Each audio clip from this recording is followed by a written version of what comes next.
आजच्या चिंतन शिबिरात उपस्थित असलेले आपले सर्वांचे नेते आदरणीय दादा, आदरणीय प्रफुल्लभाई, आदरणीय तटकरे साहेब, नवाब मलिक साहेब, सुनेत्रा वहिनी, सर्व आमदार, माजी आमदार, खासदार, सर्व जिल्हाध्यक्ष, सर्वच पक्षाचे पदाधिकारी, मीडियाचे प्रतिनिधी, पत्रकार बंधू आणि भगिनींनो, आजच्या या चिंतन शिबिरामध्ये आम्हाला जो विषय दिला होता पन्हाळा गट, कृषी व शेतकऱ्यांचे हक्क, आपल्या सर्वांना माहिती आहे की आपला पक्षाचा जो पाया आहे तो ग्रामीण भागामध्ये अधिकचा आहे आणि ग्रामीण भागामध्ये शेती हा विषय खूप महत्त्वाचा आहे। त्यामुळे निश्चित प्रकारे आपल्या पक्षाला आणि आपण ज्या ठिकाणी आपण सर्वच पदाधिकारी, सर्व लोकप्रतिनिधी काम करतो तिथं शेती विषय हा खूप महत्त्वाचा असतो आणि मला जो विषय दिला होता कृषी आणि शेतकऱ्यांचे हक्क, आज राज्याचा कृषी मंत्री म्हणून मी आपल्याला एवढं सूचित करतो की निश्चित प्रकारे आपण सर्वांनी ज्या कृषी विभागाच्या अनेक योजना आहेत, राज्याच्या आहेत, केंद्राच्या आहेत, त्या योजनेचा लाभ माझ्या भागामध्ये, माझ्या तालुक्यामध्ये, माझ्या सर्वसामान्य शेतकऱ्यापर्यंत, माझ्या गरीब, अल्पभूधारक, मागासवर्गीय, आदिवासी शेतकऱ्यापर्यंत योजना कशा पोहोचतील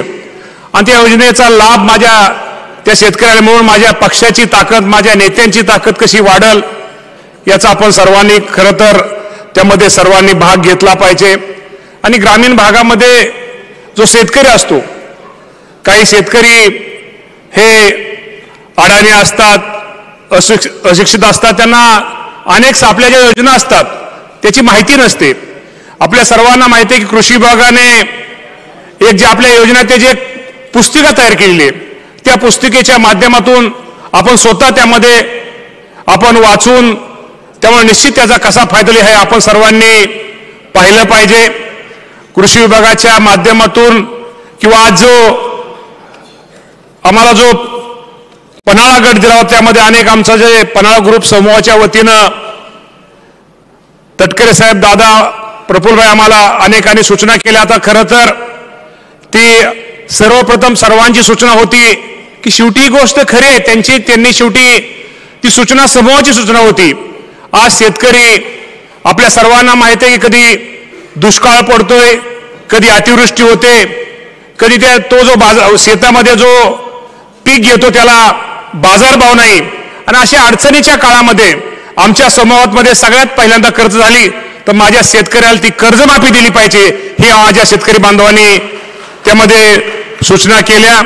त्यामुळं निश्चित प्रकारे पक्षाच्या माध्यमातून आपल्या ज्या कृषी विभागाच्या योजना आहेत त्या योजना पक्षाच्या माध्यमातून कशा गावोगावी पोहोचतील ही पण सूचना केली। विशेषतः आमचे आजबे साहेबांनी सूचना केली दादा की दूध उत्पादक जे शेतकरी आहेत त्याचा जो आज आपण पाहतो की त्याला जो एखादा खाजगी संघ किंवा संघ जो दर देतो आणि बाजारात जे दुधाची विक्री होते याच्यामध्ये खूप मोठी तफावत आहे, त्या तफावतीमध्ये त्या बाबतीमध्ये शेतकऱ्याला कसा फायदा होईल याविषयी पण निश्चित प्रकारे चर्चा झाली। त्याचप्रमाणे कृषी विभागाच्या अनेक गोष्टी म्हणजे आज सांगणं वेळ कमी आहे, कृषी विभागाच्या ज्या गोष्टी किंवा कृषी विभागाच्या माध्यमातून आमचे जे कर्मचारी, अधिकारी किंवा जे तज्ज्ञ लोक आहेत त्यांचं एक निश्चित प्रकारे मार्गदर्शन हे प्रत्येक तालुक्यामध्ये, गावामध्ये झाले पाहिजेत। आपण पाहतो की त्याचप्रमाणे दुसरे त्यांनी महत्त्वाची सूचना केली की जे गटवाईज आपण तालुका वाईज प्रशिक्षण शिबिर आणि आपण कृषी मेळावे हे निश्चित प्रकारे झाले पाहिजेत, जेणेकरून त्या बाबतीमध्ये जे स्टॉल असतात स्टॉलमध्ये शेतकऱ्याला नवीन नवीन शेतामध्ये इतर ठिकाणी इतर जिल्ह्यामध्ये काय चाललंय याची त्याची माहिती होते। त्यामुळं मी अधिक जास्त न काही करता निश्चित प्रकारे आमच्या ज्या समूहाने सूचना मांडल्या त्याच्या निश्चित प्रकारे आम्ही अध्यक्षांना, दादांना त्या बाबतीमध्ये आम्ही त्याचा नोट देऊ।